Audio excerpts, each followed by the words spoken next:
वैसे आप हमको देखते ही हम दिखाई दे रहे हैं। हम लोग दिखाई दे रहे हैं। अस्सलाम वालेकुम नाज़रीन इकराम, आप देख रहे हैं संजय इस्लामिक चैनल। आपके स्क्रीन पर दिखाई दे रहा होगा कि भारत ही में क्यों पैदा हुए, अर्थात दूसरे मुल्क में भगवान या देवता नहीं है। इस सिलसिले में मैं भारत में क्यों पैदा हुए का जवाब मैं नहीं दे रहा हूँ, बल्कि दूसरे देशों में भी भगवान हैं, उस सिलसिले में आपसे बातें कुछ शेयर कर रहा हूँ। आइए, अब तो आपने देख लिया टाइटल, उसी को मैं आपके साथ उसका जवाब शेयर कर रहा हूँ। अब मैं इसको रखता हूँ, इस कैमरे को। अब देखा है ऐसा कि ऐसा नहीं है कि सिर्फ भारत ही में, बल्कि खुद यूनान, ईरान और मिस्र और रोम में भगवान और देवताओं की पूजा हुआ करती थी, जिसको अखबार ने कहा ईरान, मिस्र, रोम सब मिट गए जहाँ से, बाकी अभी तलक है नामो निशान हमारा। ये नामो निशान जो है सिर्फ हिंदुस्तान में ही बाकी, ईरान, मिस्र, रोम में यहाँ भी देवी देवताओं की पूजा हुआ करती थी, बाकी अभी तलक है नामो निशान हमारा। आइए, मैं मिस्र से शुरू करता हूँ वाक़या को। मिस्र में आमून की पूजा हुआ करती थी। वहाँ का खुदा या भगवान और गॉड अल्लाह आमून को समझा जाता था, लेकिन यूसुफ अलैहिस्सलाम ने आकर वहाँ तौहीद का पैगाम दिया और यह पैगाम वहाँ लोगों ने एक्सेप्ट किया। इसी तरह से अरब में भी मक्का में 360 खुदा थे, बुत थे, जिनके मुख्तलिफ नाम थे, जिसमें हबल, उज़्ज़ा, लात, मनात बहुत ही इम्पोर्टेंट थे। अरब में भी पूजा हुआ करती, हजूर सल्लल्लाहु अलैहि वसल्लम की बौसत से पहले हुआ करती। इब्राहिम अलैहिस्सलाम के बनाने के बाद, काबा का तामीर करने के बाद उन्होंने कहा रब्बना तक़ब्बल मिन्ना इन्नका अंता समीउल, और अल्लाह इस काबा को कबूल फरमा, और फिर कहा कि इसमें ख्याल है कि इसमें बुत परस्ती न की जाए। लेकिन उनके बाद 360 बुत वहाँ हुए, वहाँ बुत की पूजा होती थी।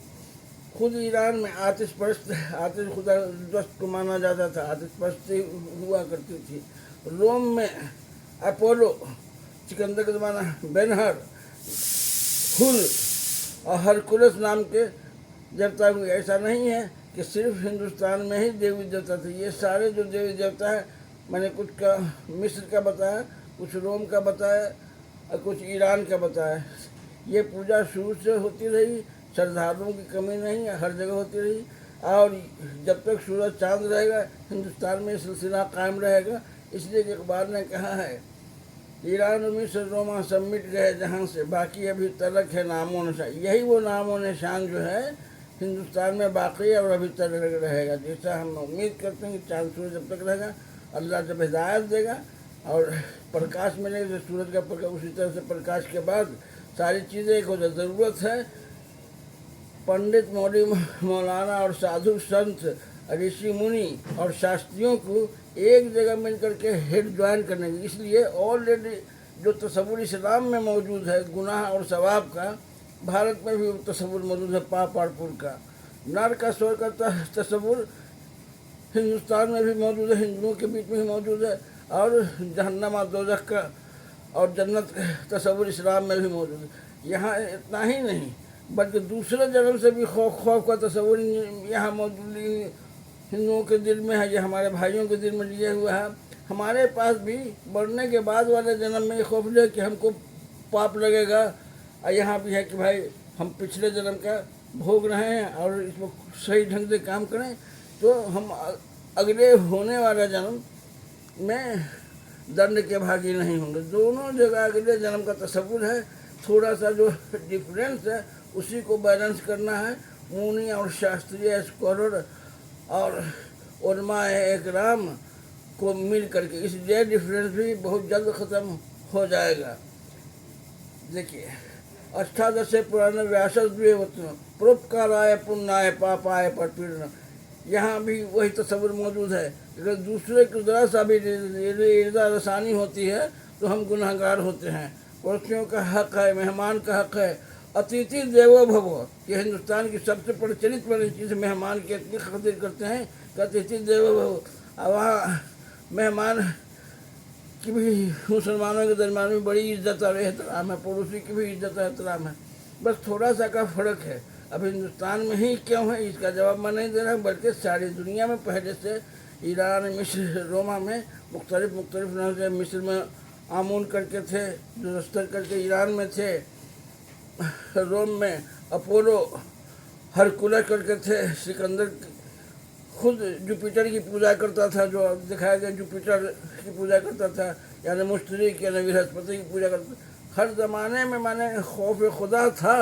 अब वो खौफ खुदा कन्वर्ट करता था बुत परस्ती की शक्ल में, लेकिन खौफ खुदा हर जगह मौजूद है। खौफ खुदा यहाँ भी है, भगवान से डरना यहाँ भी है, बिन भजन सुमिरन न हुई है रामा, बिन डरे, तो डर यहाँ भी है।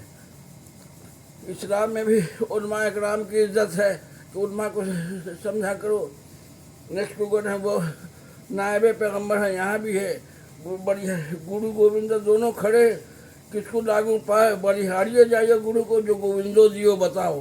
तो यही तस्वुर वहाँ भी है, उलमा इकराम को नायब पैगम्बर समझा जाता है। इस तरह से मिला जुला के हम देखते हैं तमाम तस्वुरात जो हैं कॉमन हैं, सिर्फ हम लोग को सियासी तौर पर भटकाया जा रहा है और अलग किया जा रहा है। अगर सियासतदान ईमानदार हो जाएं तो हिंदुस्तान का अमन चमन ऐसा बरकरार रहे जिसे दुनिया की कोई ताकत नहीं बरकरार सकती है। आज के लिए इतना ही काफ़ी। पसंद आए तो ज़्यादा से ज़्यादा इसको शेयर करें, और चैनल पर हमारे नए हैं तो इसको ज़रूर सब्सक्राइब करें। जो वाक़फियत हमारे पास थी ये तारीख़ी हैसियत से है, कोई धर्म की हैसियत से नहीं, किसी धर्म या आस्था को हम ठेस नहीं पहुँचा रहे हैं। भगवान का तस्वुर शुरू से आखिर तक क़यामत तक रहेगा इंशाअल्लाह ताला। पाप पुण्य का हिसाब हमारे दरमियान में भी है, और गुनाह सवाब का समय उनके कहीं ऐसी कोई चीज़ नहीं है कि जहाँ कुछ हो। खुदा हाफिज़, फिर मेरा विश्व best of luck, happy Holi. चलिए होली की मैं प्यार मोहब्बत के साथ रहिए, एक दूसरे अपने रंग में रंग लीजिए। ये नहीं कि हर गुलाल हर कादो की चलते, बल्कि एक दूसरे को अपने रंग में रंगना। सुभान अल्लाह व बिहम्दिही। चलिए विश्व बेस्ट।